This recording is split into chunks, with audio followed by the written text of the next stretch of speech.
Okay, y'all, so I just read through the big government announcement on what they're so graciously giving poor people in this province to help provide some relief from the ever increasing soaring prices. So I know this is going to shock y'all, but there's pretty much diddly squat for persons with disabilities. I know,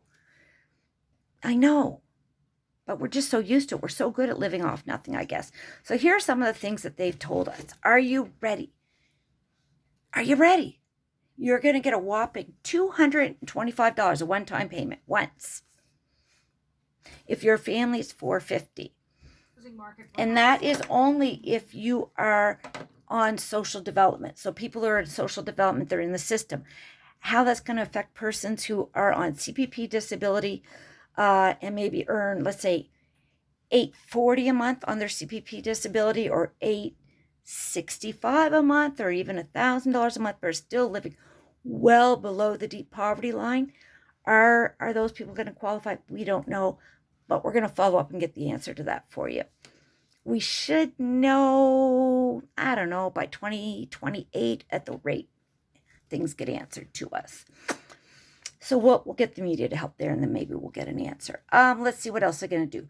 They increased our social assistance rates by a whopping 3.8% April 1st. So that was tied to the cost of living index. That's not really an increase. It was them finally recognizing that when all the other prices go up, so do these payments. They have to. And it's about half of the inflation rate. So we're still making less money than we did at this time last year, while prices are way higher. They've increased the minimum wage by 17% for 2022-23. Well, that would be lovely if there wasn't so much systemic ableism in this province and people would actually hire people with disabilities. 80% of persons with disabilities want to work, at least at a part-time rate, because that's what our bodies can tolerate. 76% are fully capable of working. Less than 50% of those numbers are working because no one will hire us. On average, people search for 6 months for work. And again, as I've explained to the Premier and other people, it's not like it's someone who didn't finish high school is asking to be the chief engineer at Point Lepreau. We are looking for employment that fits our qualifications, but people see us. If they see the physical disability, they go, whoa, no, no, no. And if you disclose your invisible disability, they still find a reason. You were top of the list, and then it's crickets. So increase in minimum wage is not going to help very many of us, unfortunately. Those few that have work, that's great. You'll see a little bit more money in your pockets, and that's awesome for you. Because here's the thing, folks, when people make more at minimum wage, they then have more money to spend in their community, which only helps businesses make more money so that they can then hire more people and invest back in the community. It's a win-win. They're going to increase the wage of human sector service workers by $2 an hour. Well, that was in a contract that they signed that they had to. And I'm pretty sure that those people are still waiting on back pay right now, but I can't be 100% sure on that. Various reductions in provincial property tax rates. Well, since we make less than $10,000 a year, if you're on social development extended benefits for disabilities, we don't own property.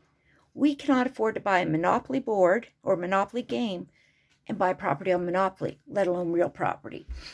And we already know that landlords are not passing back on that tax rebate because the government didn't make it mandatory, so they're not going to. A decrease in out-of-pocket costs for parents of children age 5 and under for daycare. So that is great for those parents that need that. Daycare costs are ridiculous.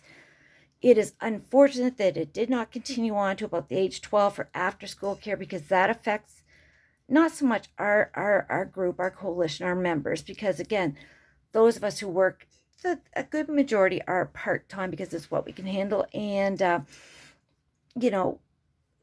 our shifts can sort of work around daycare. We may not need quite as much after-school daycare, but this benefit should continue on and help after-school daycare as well.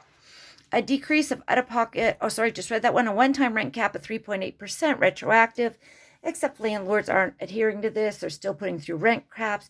They're threatening people. they're basically telling you that come next January, they're going to get rid of you, or they're finding a way to renovate through the loopholes. They're supposed to be impenetrable. Yeah.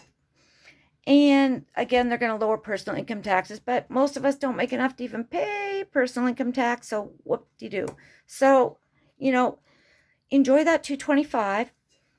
Try not to buy too much in luxury. Like, so one yacht, like top it off at one yacht or one luxury car. Like, I don't want to see you taking 7 trips with that, In fact, maybe you can post underneath this some of the stuff that you spent that 225 on. Underwear, so you could have underwear without holes. Maybe a new pair of socks. Oh my God, a new bra. That might cover a couple. How about food to eat? Turn on the lights again. Little things like that. A new tent so that when you end up homeless in the winter in January because of the rent cap's going to be over, rents are going to go up 75%, I think you have a place to live. I don't know. But they could change the title of this to Ableism is Alive and Well in New Brunswick. Skip that, change it to Systematic Ableism is Alive and Well in New Brunswick. Worry pummy, friends. So wish it was better news. I guess we all pretty much knew it wouldn't be. I guess, if I looked out the big crowd for people that have their hands up because they're shocked it's not better news. Yeah, so I thought I wouldn't see any hands. So way to go, government. Way to give us some great news for Disability Awareness Week. Whoop, whoop. We'll talk to you all soon. I'm going to try to get some information on the CPP part. And hopefully we see some of you tomorrow at Picnic in the Park in Moncton. If you're not aware of what that is, go check out the website, Picnic in the Park, 11 to 1 at Riverfront Park tomorrow to celebrate Disability Awareness Week.